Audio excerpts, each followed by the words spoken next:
গতিকে আমাৰ কৰ্মচাৰী সচিব নিকুঞ্জ বাগদীয়াই মোক ক'লে যে দাদা ডাঙৰ সমস্যা এটা হৈছে যে আমাৰ শিঙিমাৰী ছোৱালী এজনী বৰ বিপদত পৰিল, বিয়া ঠিক হৈছিল যে ল'ৰাজন নাই এতিয়া, আৰু দৰা ঘৰত বিয়াৰ কোনো আয়োজন নাই, এতিয়া ছোৱালীজনী বৰ বিপদত পৰিছে, কি কৰা লাগিল।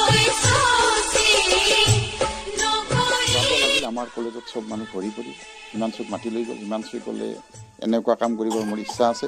মই সুধিলোঁ তোমাৰতো আপত্তি নাই? যে আপত্তি নাই ছাৰ, মাত্ৰ আপুনি আশীৰ্বাদ কৰক। মইতো চব হৈ যাব, তুমি আগবাঢ়া। তেনেকৈ আগবঢ়া হ'ল আৰু বিয়াখন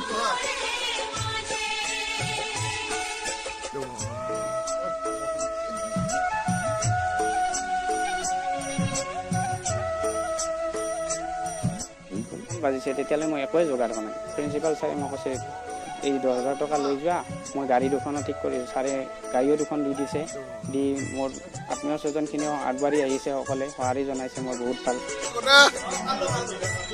দৰা যাত্ৰী হা